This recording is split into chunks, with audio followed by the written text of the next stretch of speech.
Hello! Welcome back to Kevin Pollak's Chat Show. It's not Chat Show, it's me, Samm Levine. Gotcha again.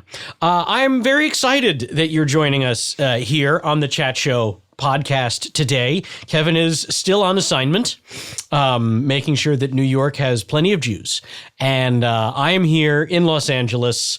And I'm very excited about it because today I get to do something I so rarely get to do on this show. You know, I talk to a lot of the guests on this show like they're my pals.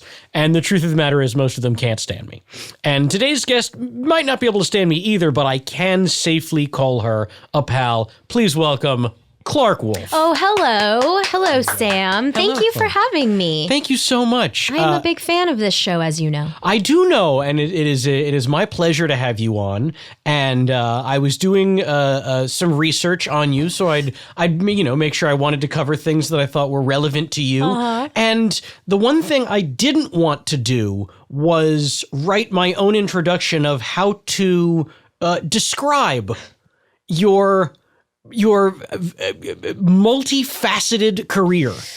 You and my mom. And so I don't know how to describe as silly as that sounds. Well, no, because you're an actress, you're a host, you're a podcaster, you are a journalist, you are a movie reviewer, you do so much, and I didn't want to pigeonhole you into any one type of thing in describing you. Thank you. I appreciate that. So how do you, so when you go back home for the holidays, if you're sitting around a table with aunts and uncles and cousins and everything, and they're like, Clarke, what are you doing out in Los Angeles these days? What do you tell them? I tell them that I'm a actress, but I mostly work as a host. Mm-hmm. And I work in geek culture, and then I have to explain what geek culture is. Right. But yeah, I mean, I try to keep it as simple as possible when I explain to people what it is that I do exactly. Mm-hmm. But no, I hope that, I have varied interests, as do you. Sure. And, one thing that's very cool about the entertainment landscape that we're in now is you can really explore a lot of different things. There's a lot of freedom to do different things. And so I certainly enjoy that. And I like producing, I like creating and all of that. So, producing my podcast or, hopefully in the future, in the not so distant future, maybe creating some graphic novels or maybe creating some TV. That would be cool. So I'm constantly trying to do things that I think are interesting. All right. Yeah. What you're saying is there's no way to define you. Nope. I see. You're an enigma. I sure am. Enigma from Georgia. Yes.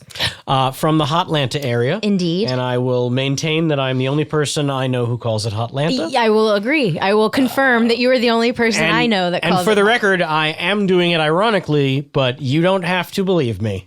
I've been there. It is Hotlanta. It is hot. Actually, I think I'm going to Hotlanta in like 2 weeks. Ooh. And it is going to be Coldlanta. Jealous. Yeah. Aw. That'll be fun. It should be. We'll see. Is it for work? No. Oh. No. Look at you. I got friends and I got bills to pay, and it's a long story. We don't need to get into that. All right. Deal. So you were from Georgia, from the Atlanta area. Yes. Just outside of Atlanta. I've heard you describe it as the Orange County of Atlanta. That's exactly which is right. very helpful to those of us in the Los Angeles area. Oh, I get that. I understand. Yeah. Mm-hmm. I guess for the New York area, that would be like the Westchester. Maybe. Okay. Of Atlanta. See, in my limited New York experience, I lived there for a year and I have family out in Long Island, but I always thought of Westchester as like kind of like old fancy. It is old fancy. Yeah. Yeah. Alpharetta, where I grew up, is like shopping malls and like lots of brand new houses, and it's like suburban, but it's interesting because it used to be much more. There was a rural side, and then there was the suburb side. And I certainly grew up in the suburb side, and not that there is anything wrong with the rural side, but people always ask me, "Well, you're from Georgia. Where's your accent?" And I'm like, "Well, I grew up in the Orange County of Atlanta. So there's no culture there. Okay. But that said, so that's where I grew up. But as soon as I finished high school, my parents moved us into the city proper. Oh. So they are true Atlanta residents. Is it Atlantans? No. ATLians? That's what we... Is it? Okay. No, that's the official term. Thank you, Outcast. All right, so it sounds like it's more like the White Plains of New York. I think that might, from my limited New York. Yeah. Now you did, if memory serves, you as you just mentioned, you lived in New York for a while, about a year. You were going to school there. Yes, correct. And you are one of many people, a lot more than I think you'd think, who are like, all right, New York, I get it. Not for me. Correct. Yeah. And that is not, I maintain that is not New York's problem. New York is doing just fine without one more resident such as me. But it's interesting because I really thought, given my theater background and given my East Coastness and my family in New York, and we visited New York all the time, and so many people from my theater program in high school went to Marymount, Manhattan, where I went. And I thought for sure I was going to be a New Yorker. Yeah. And then I got there and it just wasn't for me. But I also had no interest in Los Angeles at the time either. Oh. I really thought Los Angeles was Entourage. Like I did not, I had never been, and I didn't really know anybody who had been. Yeah. And I was kind of like, oh, well, I can't hang with that. And then I finally came out for a visit and realized, oh no, certainly there are entourage-y parts. Right? But like house parties in Encino on the hottest day of the year when the power goes out? Exactly. I know you showed us that clip from Aquaman the other day. Yeah, it's the episode I'm quoting. It's my episode of Entourage. Yeah. Yes, you're exactly right. That is what Los Angeles is like for some people. For some people. Not me. So now I've never heard you go into this in detail anytime it's come up in conversation or on other interviews. Okay. I would like to know specifically what it is about New York that did not work for you, Clarke Wolfe. I can answer that question very easily. Mercy, it's been gnawing at me. Living in New York is hard. Okay. I mean, meaning everything about living in New York is hard. Yeah. Getting groceries is hard. It is yes. Like little things that you really don't think about, especially if you are from a suburban area where you have a car and like everything's just there. Right. That stuff is hard. And when I was living there, there certainly were stores that would deliver certain things, but it wasn't like now where you have Amazon Prime and you can, everything you just get in like 12 hours. Right. So, I just didn't realize, what it would be like. And also I found that, there was not ever a break, like as in you walk outside the door and boom, you are hit by New York, which is awesome. But for me, I certainly really like having this access to a city because I knew I wanted to live in a city. And I knew that, even in college, I didn't want a college town. A lot of my friends went to UGA or Auburn or some of these, more college town type of schools. And I knew I didn't want to do that. But I found that there was not really ever a break. And that was something that was really hard for me. And so now when I came to LA and I realized, I can still live walking. That was something, though, that I learned from New York that I took with me to LA. So it wasn't in vain, the whole experience. It sure wasn't. Okay. Every neighborhood that I have lived in since I've been in LA, and I've been here for 10 years, I can walk to stuff, bars, restaurants, grocery, movie theaters, etc. Like that is really important to me. And it's funny because everybody, LA, it's all spread out and blah blah blah, and which is true, but there are plenty of neighborhoods where you can live walking distance to a lot of things. Sure. So that's something. But that was it. It's just New York is hard. It is. And I think that LA can be hard too. It honestly just depends on if it's worth it to you. Sure. And I will say that like socially, I also never cracked New York. I never cracked the hierarchy of New York. Whereas LA, I got here and I got here during the financial crash in 2008. Yep. So, there was no jobs. Like if LA is a competitive job market to begin with, when literally everyone needs that restaurant job, it is a hard place to find something to do. Right. But even during the hardest times, I was like, no, I'm in the right place, whereas in New York, it wasn't like that for me. I understand. Were you in Manhattan or one of the boroughs? I lived in Manhattan. Wow. Where in Manhattan? I lived in East Midtown. With all the old ladies. Hello. Yeah, and their dogs and their diamonds. So we're talking like 2nd Avenue and 40-something? 55th between 2nd and 3rd. Okay. And what was funny was that's where PJ Clarke's is. And they spell Clarke with an E, just like me. Oh, so, that was kismet. Yes, it sure was. Yeah, it's weird that's where the dorms were. Okay. And I don't know if they're still there or not. And then the school was at 71st between 2nd and 3rd. So Upper East Side. Mm-hmm. Yeah. Well, all right. So that's the story. That's the story. Thank you for filling me in. I was so curious. It's funny too, because people don't really think about, like, I had so many people ask me that question, when I moved back or when I was leaving, why would you ever leave? And I was like, try living there. It's hard. Yeah, it really is. You gotta want it. I think LA is exponentially easier during the downtime between jobs than New York is, because New York is so frenetic. Yeah. It feels like everyone is doing 35 things a day. Like trying to schedule plans with someone, if you live there or you're visiting there, like I do quite frequently, they're like, oh, I've got this thing uptown, this thing downtown, I have to go out to Long Island, then I have to run out to Jersey, and then maybe, and I'm like, is this every day for you? That's crazy. And they're like, to me. yeah, this is every day. I have a friend who drives back and forth to the Hamptons from Manhattan. Oh my God. Twice a week. Wow. For work. I always think about Stephen Colbert and how he lives in Connecticut and how he has to drive in to do his shows. Yep. And certainly I'm sure someone is driving him if he so chose. I'd like to think he's got a driver so he can work in the back of that Escalade. Right. In the Escalade. But yeah, that's just, boy, that's a commute. It is. I wouldn't put it past him to also have a place in the city. Sure. I'd like to think if you've got Colbert money, if you've got Late Show money, you get a place in the city, just in case. I hope so. I want only the best for that Stephen Colbert. Mm-hmm. I would love. I've never met him, but he's kind of one of my heroes. He's a delight. I met him once so fleetingly, but yeah, everybody. I've never heard a single bad thing said about him. Same. Yeah. God, that's what we could all wish for, really, at the end of it. Yeah. Where someone's like, never heard a bad word about the guy. Right. Yeah. That's a good goal to aspire to. And that's my new goal. Okay. To stop interacting with people so I don't rub anyone the wrong way. Good job. I think I solved it. So I know you went back to Atlanta and finished up school there and did what was the college? Was it Georgia State? Georgia State. Yes. And they had a film program that you liked very much. I did.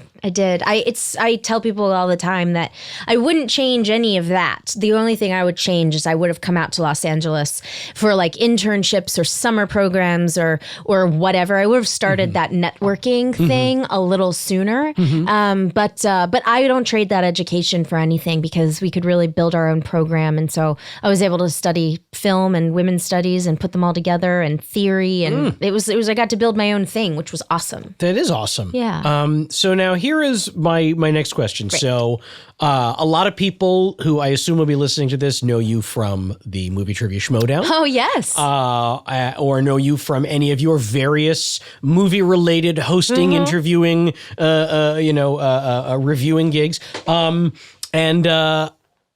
I'm curious, where did the love of cinema, where did the taking it to the next level beyond like, oh, no, I like movies, but making it something that you wanted to basically spend your life doing, where did that come from? It honestly, and I'm not exaggerating, I don't remember a time where I didn't love movies. Like my first memories are of The Wizard of Oz and are of Star Wars and are of Back to the Future. Wow. I just, for whatever reason, seriously from conscious memory, loved film. I just love it. And my parents are big, they're not like, they're like, we have friends whose parents like sat them down and taught them things, or they were like really into, I'm reading the history of this. And, and my dad certainly, there were movies, that he sat me down and showed me, like Young Frankenstein and Princess Bride and Back to the Future and stuff like that. Good. But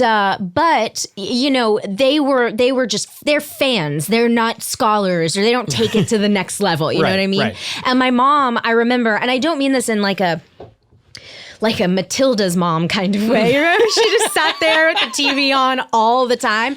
But my mom constantly had the television was on, but it was news. Mm-hmm. It was not like, she was very, very picky about what she watched. Like she only watched Oprah as far as daytime talk went. She was not interested in any of the other silly things. No. She's very serious. So Oprah, local news, nightly news, Entertainment Tonight. And then she watched, Murphy Brown, and she watched she consumed entertainment. Okay. And so it just was always on in the house and always around.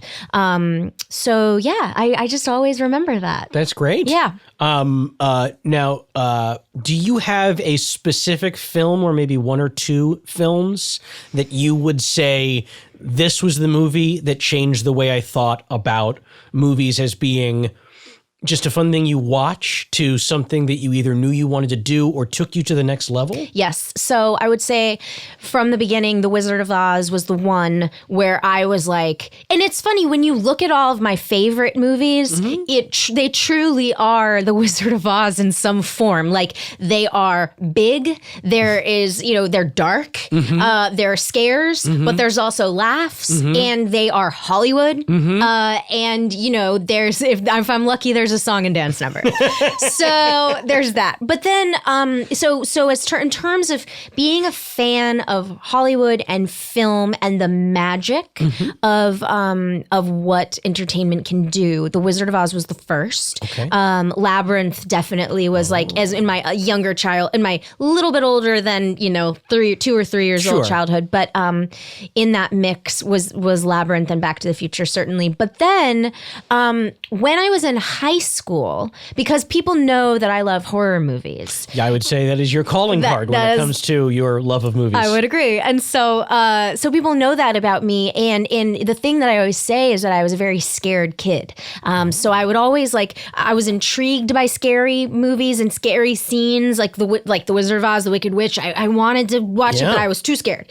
But when I got into high school, it was really examining Wes Craven's Scream that made me realize that that horror was capable of saying a lot and still being pop culturally relevant and cool, because of course Kevin Williamson's script is so meta and funny, and the cast is fantastic. But that was a movie to me. I always point this out that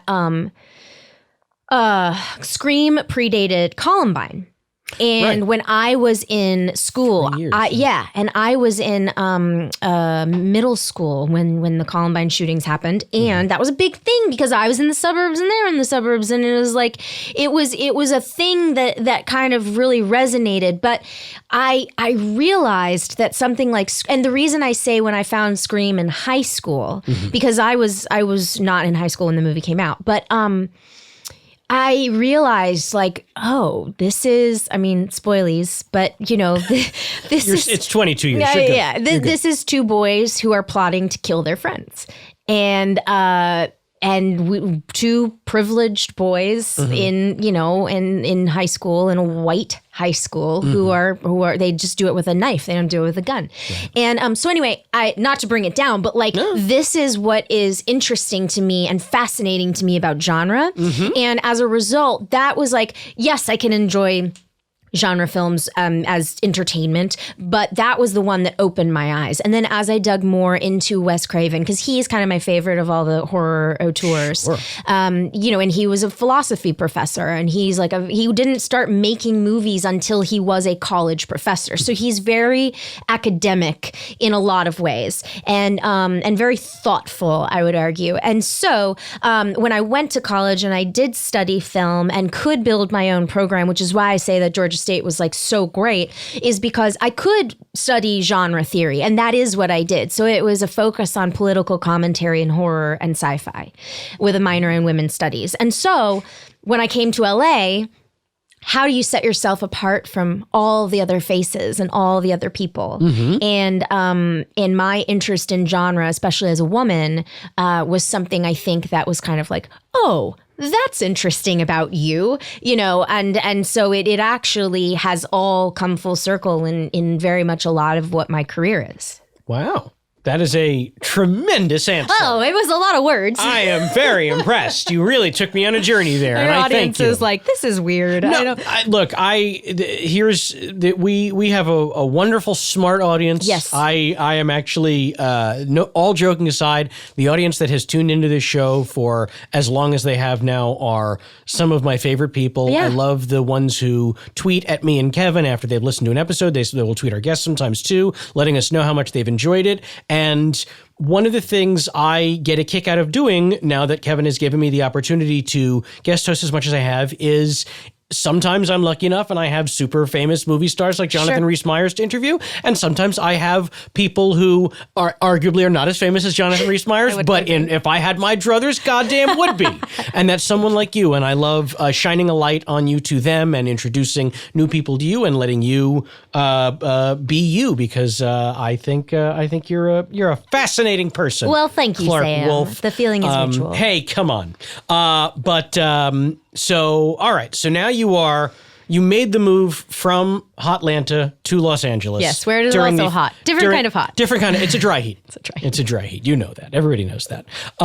So you're out here, the financial crisis is going on, everybody hates everybody, and you felt, no, this is where I need to be now. Correct. And how did you get your foot in the door? That is the big question. Oy vey. It is. It's so basically what happened was it was a lot of years of interning and I interned at a management company that repped mostly writers and directors, a lot of whom I am still friends with, and have in fact auditioned for their movies, which is crazy. Like, I got I got a audition for a film that I was like, oh, this is so cool. And then I looked and was like, my friend wrote this. And it was not connected at all. It was just a small world. So lots of interning, lots of restaurant jobs. And then I would say the big thing was one of my best friends, Jason Perlman, who you will be hearing more about in the near future, I guarantee. He was directing and producing a show for Hasbro's ill-fated children's network, The Hub. Oh, yeah. I think I did a show that was on The Hub. Okay. Maybe you did. Was it animated or was it live action? Oh, that's a good question. Live action? Okay. Yeah. Well, so the show that he did was kind of like Access Hollywood, but for kids. Okay. And Justin Willman, the magician, hosted it. He was a former guest of mine. Great. Like 2 months ago. I love Justin Willman. He's the greatest. He's the best. Yeah. Such a sweet man. And so anyway, Jason, the producer of that show, the executive producer of that show, was looking for somebody to basically assist her daughter, who's an actress. And she was young. She was like 17. So she had just booked this big show. And so they were looking for somebody to like be a guardian, essentially, like go to set with her. And so I did. And that was a huge thing. It was very interesting because this woman was a mentor of mine. She had this entertainment hosting, producing experience, Entertainment Tonight and Access Hollywood and The Hub and all these things. And so she really helped me. She really said, like, I will look at your reel. I will tell you like the type of footage you need to have. I will, and she did. Sure. And so that was sort of that on the one hand. And then on the other hand, I was going to set with her daughter every day. And And so I was actually like watching a TV show be filmed every single day and watching how that worked and seeing the highs and the lows and all kinds of things. And so it was truly a great experience. And through her, she moved to New York City for a job. The mom did, and so they asked me if I wanted to house sit for them. Oh, and so basically, you're gonna say, ask me if I wanted to go to New York with them, and you were like, I was been there, no, done that, thank you. Out. No, they asked me if I wanted to house sit for them here in LA, and so basically, I was afforded about a year where I was living rent free, and so that was about 5 years in, and that was the time where I was like, okay, I can start doing these internet chat shows that are building big audiences. They're geek centric. They don't pay much, but it's building. And through that, I was a host on AMC Movie Theater's talk show. And through that, that just opened the door wide open to all of this digital landscape. And so that's sort of how it all really got put into that motion. Is incredible, and that is the proverb that I know I mess up all the time, but it's luck is what happens when preparation meets opportunity. Yes, I'm very and that is exactly what you had. You had opportunity in as much as rent free for a year, so no sword hanging over your head, and preparation. You knew what you wanted to do, and you felt like you had the best, the best plan to get there. Yeah, and that's good on you. A lot. Thanks. That honestly is the difference for so many people, is that they don't know the opportunity is in front of them. And they don't know how, if it is, they don't know what steps to take. But I'm curious. So you studied in a film school. You thought about acting. Yes, was your primary focus. Correct. So there are certainly a number of actors who do hosting things, but typically those are people from like the stand-up comedy world and stuff like that. So I'm curious, where did you get the confidence to just say, I don't need to act, I know enough and I want to talk about movies and I can speak about this, guys could talk about baseball, I think it was a theater background. Okay. I've been doing theater since I was like 5 years old. And so being on stage, and as a singer, as an actor, is some dancing, but triple threat. I mean, come on. So truly, when you're on stage and you do so much live theater, anything can happen, and so you do have to have confidence that you're going to be okay up there. You're gonna figure it out, and certainly also the truth of the matter is that my friends and I, ever since high school, were movie nerds. I mean, truly, we would sit around in our theater times, and we would talk about movies and we would quote things to each other and we would show things to each other. And so I have full confidence in that because I am a fan. And what happened at the time when these things sort of started coming together was fandom is a career now. It really is. And so, it helps if you know what you're talking about. Generally. You don't have to, and boy, have we seen that. Yeah. But it helps. But you bring up the idea of sort of not putting the acting on the forefront. And the truth of the matter was, when I got out here, I realized really quickly it was like, finding a commercial agent or finding an agent who would take you on or climbing that ladder to guest stars or what, or this or that. It just was like swimming upstream. It wasn't connecting. And so what I realized was, here's an opportunity for me to put myself on camera in front of an audience all the time. And I will have a much better chance of getting into rooms if I'm established in some way, as opposed to fighting something that is truly an uphill battle. Basically what I'm saying is, why would I say no to an opportunity in the industry where I am putting myself on camera every day it's kind of like cutting off your nose to spite your face. Absolutely. Yeah. No, you're absolutely right. That is the thing that people will often worry about. Oh, anytime I see like a lot of people were, why is Jamie Foxx hosting Shazam the TV show? beat Shazam. Because he's Jamie Foxx. Right. And I was like, because he's Jamie Foxx, and they're offering him a boatload of money. They're like, this is like a movie star. And I'm like, you don't understand. This is not grandfather's show business anymore. Exactly. You take any good opportunity offered to you if you are up to it. And recently I just shot my first feature, and there, I was told actually later by the director, she was like, you were the only one that didn't have to audition. Because the producers they signed off. They said, okay, yeah, she can do this one scene. That's great. And it was great. And it was like, okay.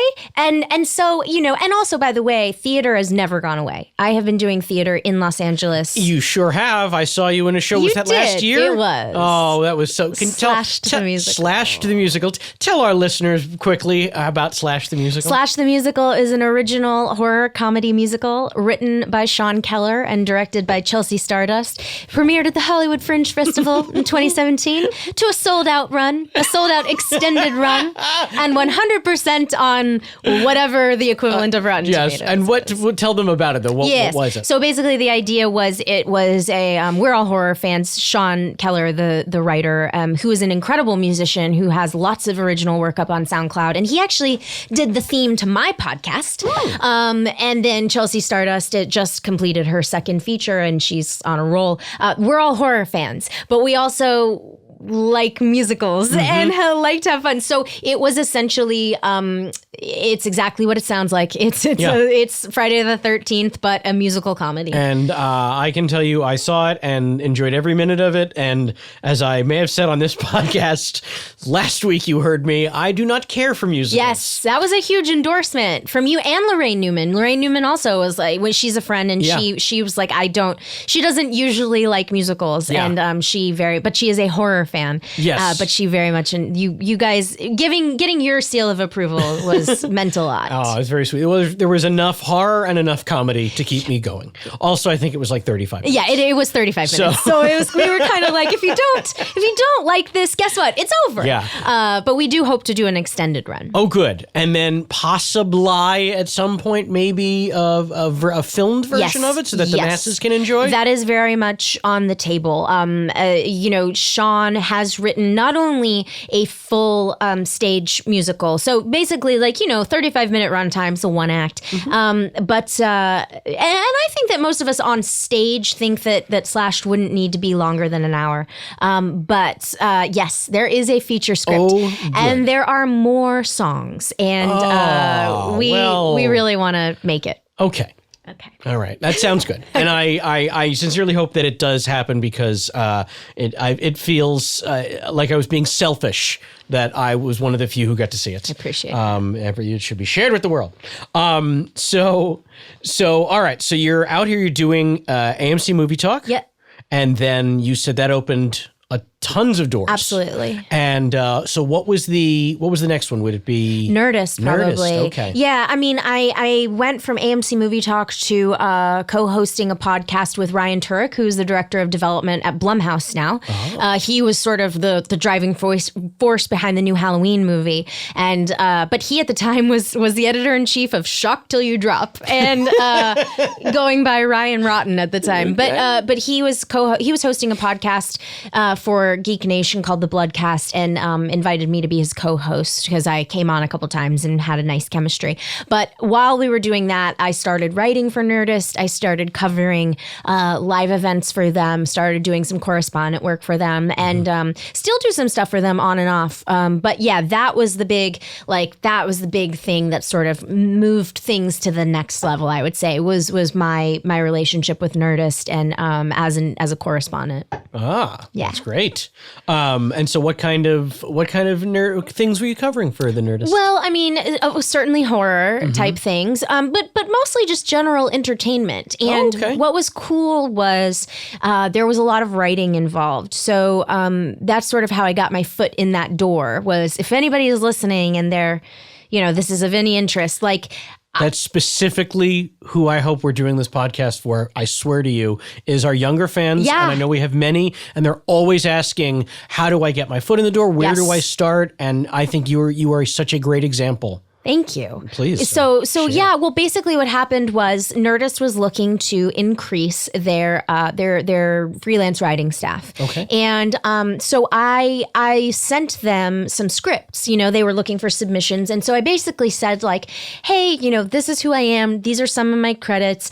I work primarily as a host, as an on-camera host, but I write a lot of my own material. So here are some scripts. I am a big fan of the Nerdist brand and would love to be considered. And the reason I did that was because I knew that if I showed up and did some good writing, that I could potentially move to an on-camera role. Sure. And within 2 months, that is what happened. So I was writing for them, but I was also, for several years, but I was also an entertainment correspondent, a freelance entertainment correspondent. And so, yeah, take those I knew I loved that brand. I knew I wanted to be there.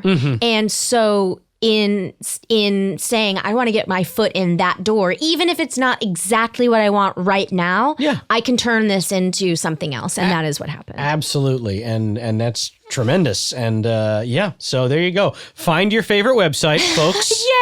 And just keep badgering them until they offer you a job. That's right. That is exactly what I suggested. Okay. That's what I heard. You heard it here first. So, hey, Sam in the booth, what's do we know the phone number here at Earwolf? Because I'm sure plenty of people are going to be looking for jobs. We'll post it on my Twitter. Okay, great. Thanks. We get the thumbs up from Sam in the booth.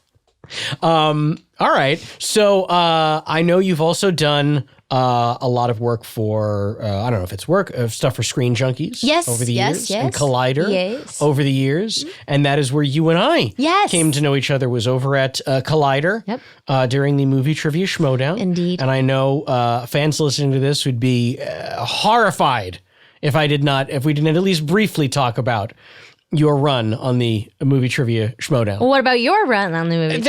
I don't know that they care have heard. It's fine. So I played for a while and I was fine, but my days are behind me. You're the goat. Champion. You're the goat. No, please. You're the goat. No. Everybody says you're the goat. I disagree. But you are the current team champion. Yes, correct. And I know there's tournaments and stuff going on now that we're waiting to see the outcomes, but I have high hopes for you. Thank you. And but now it's one thing to say you are a cinephile, but what these guys have done over at the Movie Trivia Schmodown, and I've had Mark and Christian on the chat show, and we talked about it. It is quite something what they've done. For those who somehow don't know, it is a combination of WWE, wrestling, and movie trivia. Exactly. So it's all of the smack talk, all of the rivalries, the factions, the good, the heels, the faces, but instead of physical altercations in a ring that are staged, sorry children, it is actual real movie trivia battles. Yes. At a desk with whiteboards and sometimes buzzers and a wheel of categories. Yes. And it is quite a thing that Mark and Christian have built. So how did you get involved in the Movie Trivia Schmodown? Well, before I tell the story, I want to say that the first time I met you was at the Movie Trivia Schmodown. Okay. As you just said. But I think the thing that I said first to you was I listened to the Kevin Pollak chat show. Ah. I mean, and of course, like, I know your acting work, but I I'm sure most people are like Freaks and Geeks, Inglourious Bastards, Wet Hot, and I was like, I love the chat show. Aww. And so I'm thrilled that I'm actually finally here. Me too. It's like a cool full circle. Warms the cockles of my cold dead heart. But how I got involved was I was doing Collider movie talk one day, and I was sitting next to Christian Harloff, and he was like, he had his phone out, and he was like, let me show you this, I do this trivia thing, it's called the Schmodown, and blah, blah, blah. And I was like, okay. And he was playing an episode, and I was answering the questions correctly. And he was like, wow, you're actually really good at this. Would you ever want to play? And I was like, yeah. I do want to play. Thank you for asking. And so I had a really good debut match against Josh McCouga. Yes, you did. And it's super fun. And it's a really fun game. It is. And if you somehow haven't seen it and you like movie trivia, or wrestling. I highly recommend you check it out. Just look, it's on Collider. It's on their YouTube page. It's a movie trivia. You can find it. I think it's movietriviasd.com is their new website. Oh, okay. I think. If I'm wrong, I'm sorry. But I think that's correct. Anyway, it's not hard to find. Schmodown. Yep. Schmo with an E. But you have to check it out. It's you and I had the we've played now twice. Correct. And I think you won the first one, I won the second one. Yep. And I think that's the way it should have been. Because honestly, actually, no, that's not the way it should have been. You should have won both of them. No. Nah, you should have won. It was you know more than I do. That's not true. Nah. Our second match is probably, I mean, even though I did not win that match, that is one of my favorite matches I've ever played. That makes me very happy to hear. It was one of my favorite matches and the last singles match I ever played. There you go. Because after that, I went, oh my God. That I held on there was ludicrous. That either of us did. It was a real matchup and 4 rounds of overtime. That's crazy to me. Yeah, that was bananas. I mean, it was really, so like it still makes me excited even when I think about it, because I was like, damn, that was like a good run. That was. And yes, and Sam, everybody knows, whether you listen to him here, watch him on the Schmodown, listen to Doug Loves Movies. Sam you are an incredible movie aficionado. Thank you. You're very sweet to say that, but that's not why I came here, but keep going. Well, it is true. No, you're very sweet. Thank you. I certainly do love films. That is no secret about me. And I don't, you know what it is? I don't smoke weed and I don't drink much. Well, I do now. I've gotten more alcoholic in my old age. It's true. But I don't know. I can't tell you about large portions of my life. Like, they're a blur to me. But I can quote lines from a movie I saw once 15 years ago. That's great. I don't understand how my brain works. Priorities. Clearly. I mean, you know. You know what it is? I didn't go to college. There it is. And so there is an entire portion of my brain that, instead of being filled with nonsense political science stuff that would have helped me zero. Not important. Now, I just remember weird lines from Unbreakable. I love it. Because that's how my brain goes. Hey. Oh, man. So I know you, and of the many things you host, one of them is your very own podcast. Indeed. Which you were my first guest. And I was honored to be your first guest. Oh, please. Yes. Please tell our fans who maybe don't know about your podcast. Well, it is called Sending the Wolf. Which is, of course, a reference to Pulp Fiction. Absolutely. And basically the premise is that the guest picks any movie off of any AFI list. So it can be the classic list, but it can also be scores, or it can be villains, or it can be romance, it can be whatever. And we talk about it, and then at the end of the show, they pick a movie that is not on the list, and that's a surprise to me. I don't know that one. And then we talk about it, and that's it. And honestly, the reason I structured it that way is because the movie talk is honestly a gateway. It's not just movie fans. It's not a trivia contest. It's everybody watches movies. And so I find that a lot of times the movie opens a door to memories and experiences, and we talk about a little bit deeper things. Or if it doesn't go that way, we have the movie to talk about, which is great. So it's a really cool, fun experience for me. And I've had some guests on there that have truly been interesting and cool. And you're, of course, Sam. Stop it. But I had Lin Shaye on, and she is the coolest. She is the coolest. For those who don't know, the thing that I guarantee you'll remember Lin Shaye from is she plays Magda, Cameron Diaz's roommate in Something About Mary. Yes. You've seen her resume is ridiculous. It is ridiculous. It's like she's approaching like 200 credits. Yes, she's been everywhere. I think Josh McCouga looked up her credits the other day because we were talking about Dumb and Dumber, and she has a small role in that. And I think she has 206 credits. Oh my currently. God! And she's the lead, now the star of the Insidious franchise. But in addition to her awesome work and incredible stories and her talent, she is just the sweetest, coolest woman. And she picked Sunset Boulevard. So what we got to do was, as a woman who is, in her later years and an actress in this town, talking about Sunset Boulevard. Oh, man.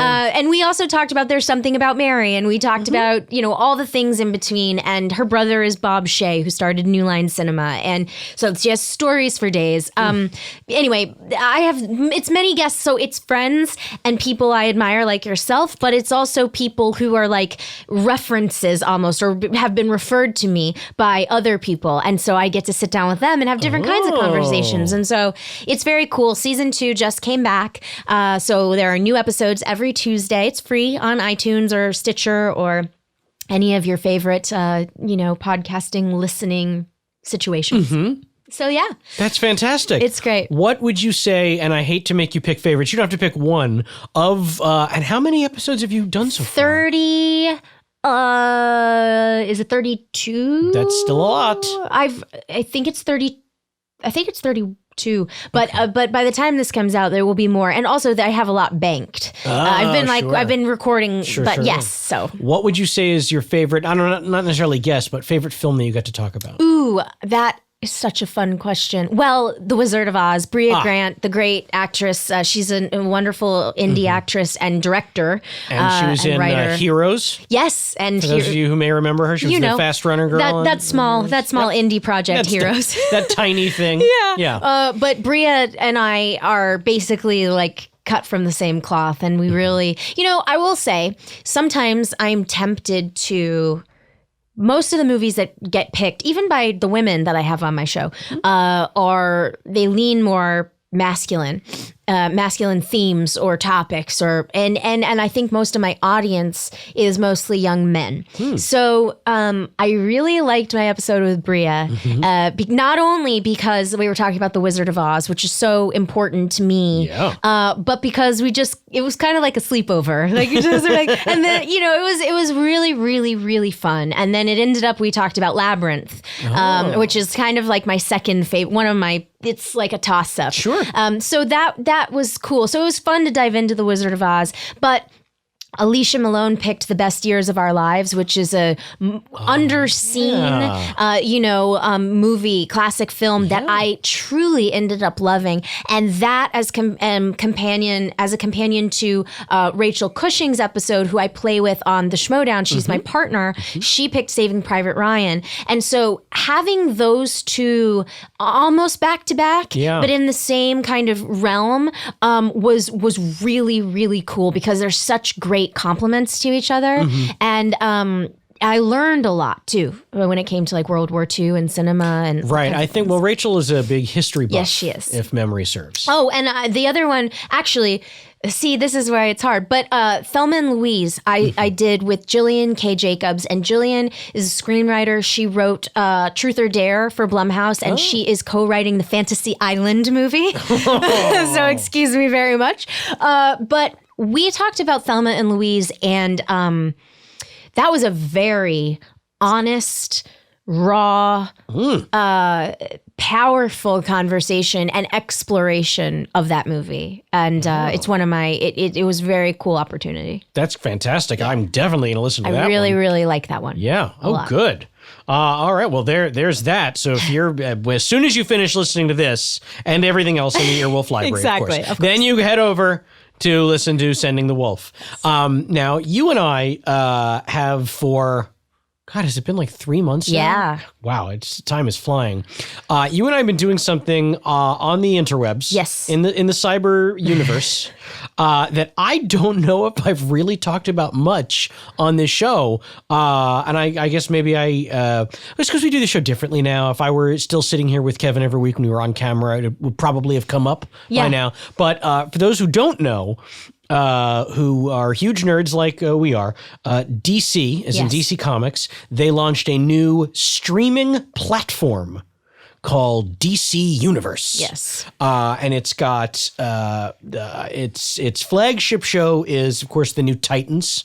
Yes. Based on the Teen Titans from the comics. Yes. But they also have this incredible library of hundreds, thousands and thousands of hours of other DC properties that have been on TV or in the movie theaters over the years. They've got most of the Batman movies, the Superman movies, Wonder Woman, Linda Carter's Wonder Woman. They've got all the Batman, the animated series, all the different runs of that. So if you were like me, a kid from the late 80s, early 90s, there's so much in there that will bring you back to your childhood. That is so much fun to watch, especially now as a grown up, where you get sort of the weird innuendo jokes that totally went over your head when you were 9. But anyway, they have a show on this service called DC Daily. Yes. And it is a news and discussion and interview show. And impossibly, they have hired both you and me to be hosts on this show. And so we've been working on it for several months now. Yes. But I don't think I've discussed it here. So I wanted to talk to you about that job. And don't worry about it. Nobody from DC is ever going to hear it. So, you can speak freely. Oh, sure. I know how much, Swamp Thing is, you have those fantasies. So what I wanted to ask you about that is, I know you're a lover of all nerd culture. Yes. But were comic books a big thing for you? Comic books were not. Okay, fair enough. Yeah, they weren't. I was much more of a movie and TV person. Sure. So the comics came later. Comics came later, but the comic book themed things that were on TV and in movies were absolutely. I grew up. I mean, first of all, my name is Clarke, so certainly Superman was a part of the deal. Mm-hmm. And grew up. We were talking earlier about movies that my parents showed me, and Richard Donner's Superman and Superman 2. Actually, all of them. I had all 4 on VHS and watched all of them a lot. The quadrilogy, if you will. The quadrilogy, indeed. And then Tim Burton's Batman movies. Tim Burton was a huge part of my childhood, whether it was Pee-wee or Beetlejuice or the first 2 Batman movies. And certainly that expanded out into other places, in terms of like my love for the superhero content. But it's so cool. Like I truly and so I being a part of geek culture, there are passionate fans everywhere, and sometimes being a lady on the internet, you're subjected to certain things that are it's hard for anyone on the internet, but sometimes as a lady talking about geek things, it can be kind of challenging. When we were shooting the first episode, which was this really awesome live stream that Kevin Smith hosted, and it was at the end, it was like the question was what's in your universe? Your universe. Yeah. And hearing everyone's stories and how everyone is connected to this world, whether it was their dad giving them comic books and relating to your dad for the first time over comic books, or sitting down and watching the movies, or the Lin Carter Wonder Woman, or whatever it was. Everybody had a connection. And I will say that I, as somebody who had dealt with some negative things on the internet that were attached to geek culture and superhero culture, being a part of this show really and truly, it actually turned that part of me back on. And it was a really awesome experience because I revisited so much of what made me who I am. Like this is not an exaggeration, growing up in the stuffy suburbs in the South, I am the girl who had Batman come to my birthday party when I was 4 or 5 years old and had a Batman birthday party. So cool. And like all the other kids were really scared, but I was kind of into it. But it felt I let some negativity take part of who I am away from me. And so being a part of DC Daily and DC Universe has given me that. I've taken it back. And it's true. I mean, this is like, it means a lot to me to get to do these things. Yeah. We just did a panel about Batman Returns my God. Could have gone on. And as you said, in the John Schnepp sense, that was the sweatiest panel my God. We have ever done. It was the most sweaty. Yeah. And of course, we had to keep it to like 15 or 20 minutes, right. But we seriously could have probably talked longer than the runtime of the movie about Batman Returns. Absolutely. So that kind of stuff like truly is so. And also, that movie and Michelle Pfeiffer as Catwoman, like, I mean, as a young girl, seeing darkness portrayed in such a way and seeing complexity portrayed in such a way was so liberating, and you don't even realize it when you're watching it when you're that young. But I look back and I'm like, I am so, like, I had a Catwoman backpack. I was Catwoman for Halloween. My babysitter like sewed me an outfit. And it's just like, that stuff is so important. And anyway, so yeah, it means a lot to me to be a part of it. That's great. I feel practically the exact same way. I've been much more fortunate. I haven't had to experience quite as much ugliness online as some of my female counterparts most unfortunately have.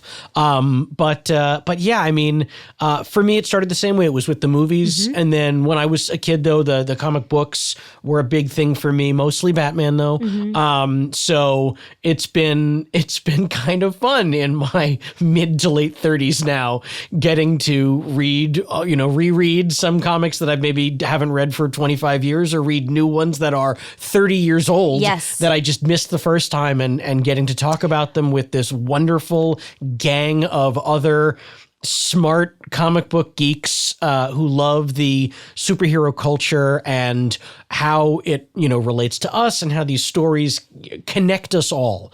And for those who are even a little curious, the DC Universe, I think you can get like a free trial. Yeah, I think so. For at least a week. Yeah. If that's not your bag, I know some of the episodes of DC Daily are slightly truncated, but they are for free on YouTube. Yes. And I highly recommend you check them out. We have so many great people on the show. I don't need to name them all because there's a lot of us. Yeah. But if geek culture, comic book movies, superhero movies, and old animated series, if any of those appeal to you, I really cannot recommend DC Universe and watching DC Daily and the panels we get to have on it enough. Yeah. Because if I were 15... Oh my God. Can you imagine if that stuff had been around when we were 15? Nope.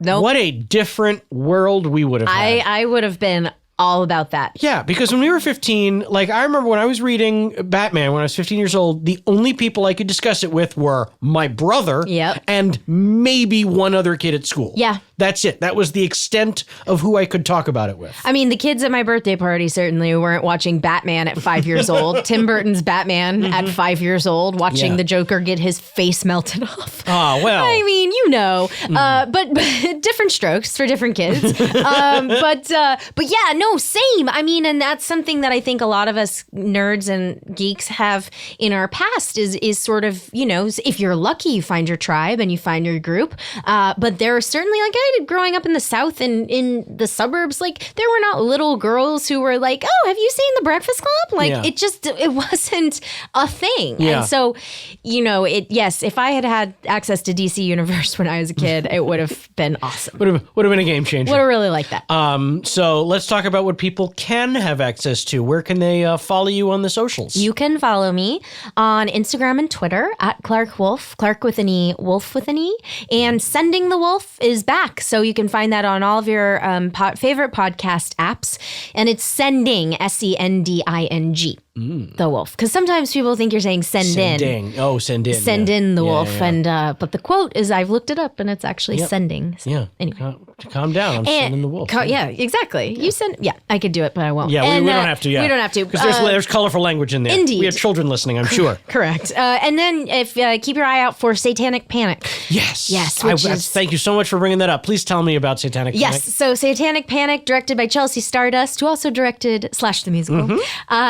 This is her new movie from Fangoria and Cinestate. Cinestate is the company that brought you Bone Tomahawk and Dragged Across Concrete and Brawl and Cell Block 99.